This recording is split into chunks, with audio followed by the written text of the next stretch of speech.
ምዕመናን እግዚአብሔር መንፈስ ጸንታችሁ እንድትኖሩ ዛን ጊዜ ለካህናቱ ብቻ አይደለም መንፈስ ቅዱስ የሰጠው ለ120 ቤተሰብ ሁሉ በዚያ በኢየሩሳሌም በዝግ ቤት እያሉ የተሰጣቸው መንፈስ ቅዱስ በዛሬው ዕለት ነውና እናንተም ሁላችሁ መንፈስ ቅዱስ ተሰጥቷችኋልና እንኳን ደስ አላችሁ።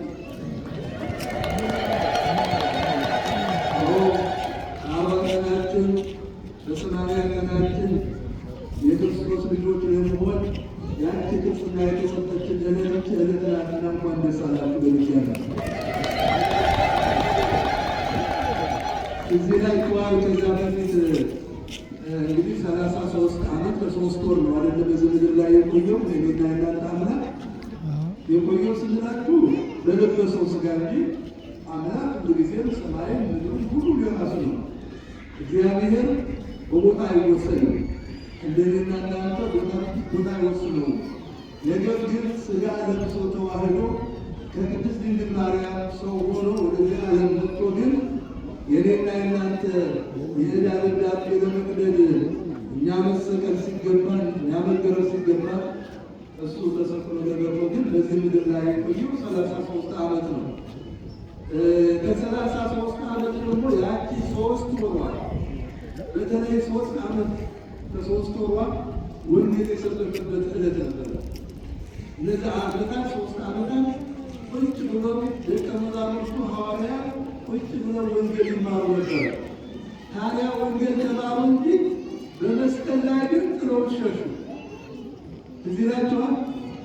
በመስቀል ላይ ጥለው ሸሹ። ተምረዋል እኮ በደንብ አውቀዋል፣ ነግሯቸዋል። ትንቢተ ነቢያትንም አስተምሯቸዋል። ጌታ እንደሚመጣ፣ እንደሚወለድ፣ እንደሚጾም፣ እንደሚሰቃይ፣ እንደሚጠመቅ ከዛም ደግሞ በመንገደ መስቀል እንደሚሰቀል ሁሉ ነግሯቸዋል። ግን እንደዛም ነግሯቸው የዕለተ ዓርብ ላይ ግን ሁሉም ጥለው ሸሹ። ዮሐንስ ወንጌላዊ ዮሐንስና እመቤታችን ብቻ በመስቀሉ ስር ሲቀሩ 11ዱን አንደኛው ቀድሞ ስቶታል። ሐሙስ ዕለት ጥሎ ሸሽቷል። በ30 ብር ገንዘብ ተቀብሎ ትዶታል። 10ዎቹ ግን ጥለው ሸሽተዋል። የሉም እዛ አካባቢ። እነ ቅዱስ ጴጥሮስ ሁሉ የሉም። ምን ለማለት ፈልጌ ነው? ይህቺ ዕለት ናት ሐዋርያት ጸንተው ወንጌል እንዲሰብኩ የተደረገው። መንፈስ ቅዱስ ከተቀበሉ በኋላ ግን ፈሪዎች የነበሩ ደፋሮች ሆኑ። ከዛ በኋላ በአሕዛብ እየሄዱ እግዚአብሔር ያሳያችሁ። እነሱ የተወለዱት የት መሰላችሁ? ገሊላ ላይ እስራኤል ናቸው። የአንድ መንደር ልጆች ናቸው። ናላት እስራኤል ሄዳችሁ ካያችሁ ሐዋርያት የተወለዱበት መንደር አንድ ትንሽ መንደር ናት። ያውም የተናቀች መንደር ናት። ወንድማማቾቹ ናቸው። የአምስት ልጅ የአጎት ልጆች ናቸው 12ቱ። ከሚገርማችሁ ከዛ በኋላ መንፈስ ቅዱስ ከተቀበሉ ቅድም መምህራችን እንደገለጹ ይህ አጽናኝ የሆነ መንፈስ ቅዱስ ከተቀበሉ በኋላ ግን ወደ ሮም ሀገር፣ አውሮፓ፣ እስያ በሙሉ ሄደው ወንጌል አስተማሩ። ክብርና ምስጋና ለእሱ ይሁን።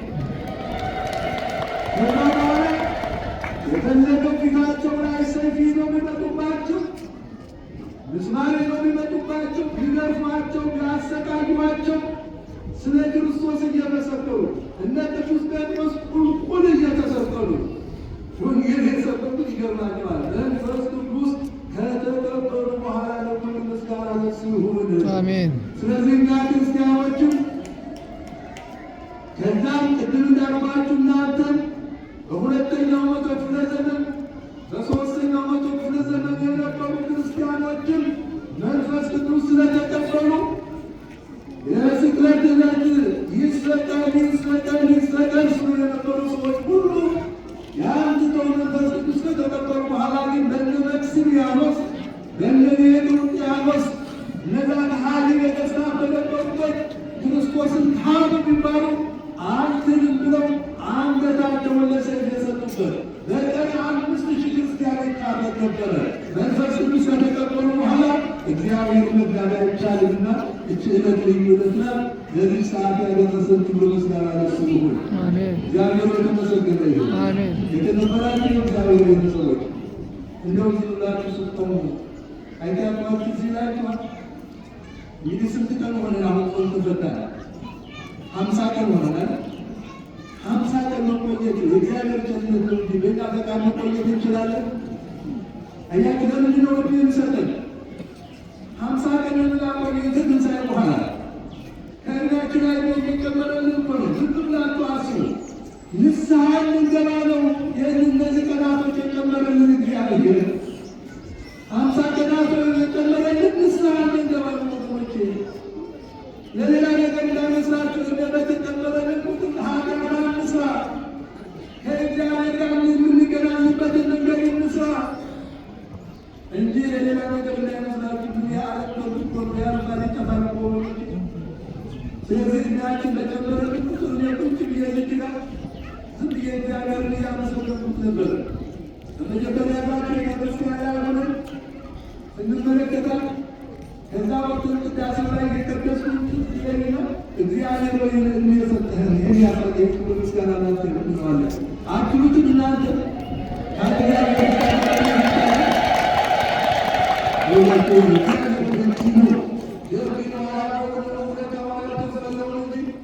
በዛሬ ዕለት ቁርጠት ይዞን የምንሞት ሰዎች እኮን ደካሞች ነን። ስለዚህ የተወደዳችሁና የተከበራችሁ የእግዚአብሔር ቤተሰቦች የእግዚአብሔር ውለታ እያሰብን ከእድሜያችን ላይ እድሜ ሲጨምርልን አንዲት ቀን በጨመርን ቁጥር ለንስሐ መዘጋጀት ያስፈልጋል ማለት ነው። ነገ እንግዲህ ጾማችን ነው፣ ሐዋርያት ጾም ነው።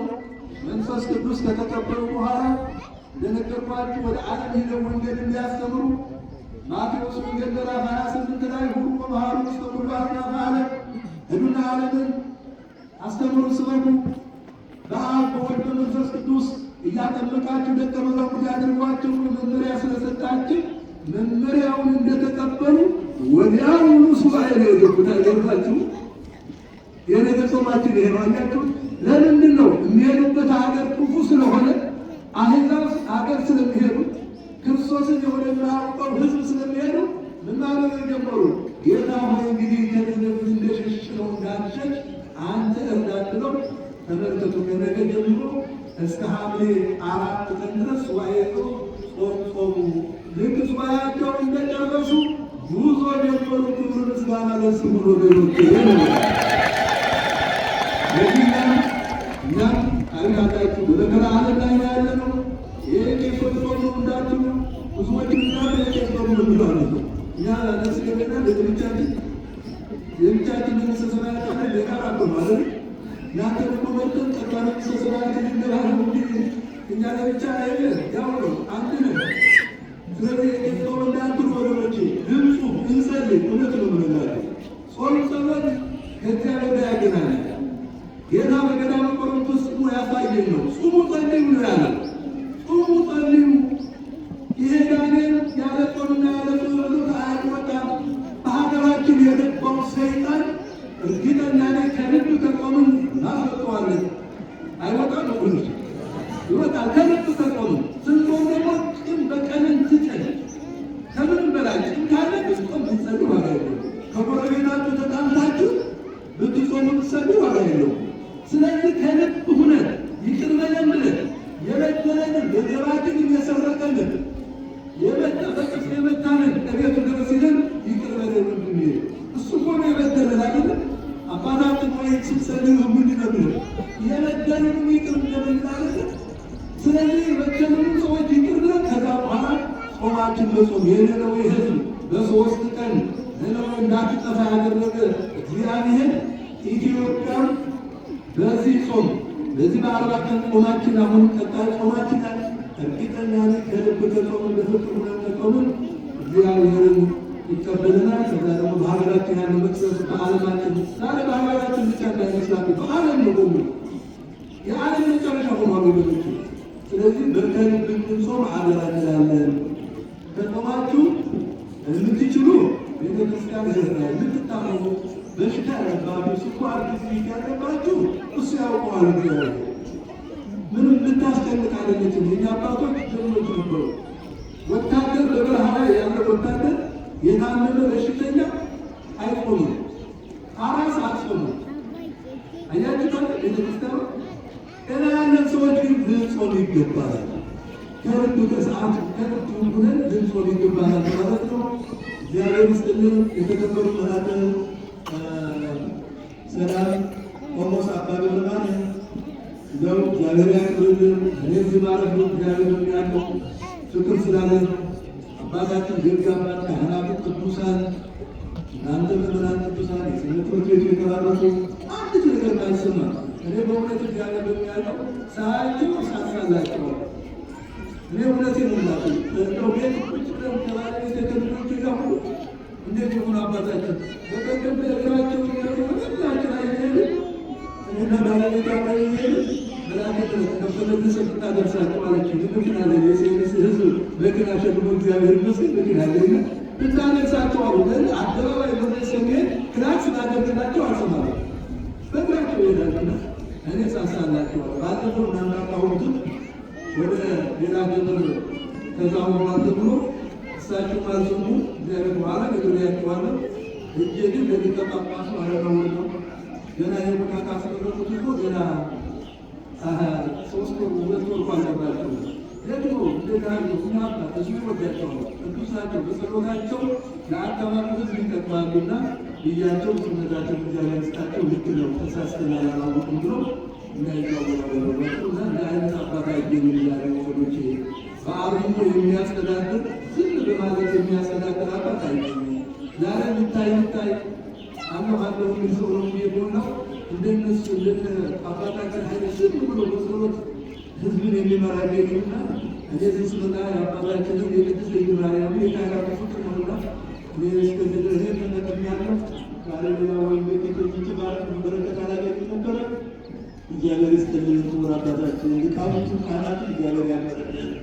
ክቡር መልአከ ሰላም ቅድም የካናዳው ያልኳችሁ ካናዳ ሄጄ ነበርና ያንን በእውነት የሚገርማችሁ እንዴት አድርገው እንደተቀበሉ በልጃቸው ባባል ከተዝና ወንበራቸው ደርሰው በቃ ለኔ በሙሉ እዛ 2 ወር ቆይቻለሁ። እሳቸው እንዴት አድርገው አክብረው እንደተቀበሉ እግዚአብሔር የሚያውቀው ደግሞ አባት እና ሁለቱ እግዚአብሔር የሚያውቀው ይመሳሰላሉ። ቤቱ ልጃቸው አላለ ቤቱ እንደተወለዱ ግን እኔ ወንድማማቾችም ሳይሆኑ አይቀሩና መልአከ ሰላምን ኢትዮጵያን እንኳን አይባት ዜጋ ናቸው። ኢትዮጵያዊ አይደሉም። እስራኤል ነው የኖሩ። ከእስራኤል ቀጥሎ እዛው ካናዳ ነው የሄዱት። ልጆቻቸው እዛው ነው የወለዷቸው። ባለቤታቸው እዛው ዜጋ ናት እና ኢትዮጵያ ምንም ሌላ ስራ የላቸው። እግዚአብሔር የሚያውቀው ልጄ 2 ወር 3 ወር ወድማ አለት ያለ ቀጥሎ ልጅ መጣ ብለው ነው ወደዚህ መጡና መልአከ ሰላም ኮንደሳ ነው እግዚአብሔር ይስጥልን። የሚቀጥለው ሳምንት ደግሞ የአዲሳት መምህር ናቸው። አሁን አጋጣሚ መምህሩ ተጋብዘው ስለመጡ እኔም አልተናገርኩም እንመጣለን ብለን የኔ ስህተት ነው። መምህሩ ደግሞ ተጋብዘው መጥተው እንደሚሆን የሚቀጥለው ሳምንት እሳቸው ውስጥ ስለሚኖሩ ያስተምሩናል፣ ይመጡናል። ሁላችን ተገኝተን እንማራለን ማለት ነው። ለማንኛውም ነገር እስከዚህ ሰዓት የጠበቀን አምላካችን ክብር ምስጋና ለእሱ ይሁን። አሁን ጸሎት የሚያደርጉልን መልአከ ሰላም የካናዳውን ነው። ጸሎት ያደርጉልን። ጸሎት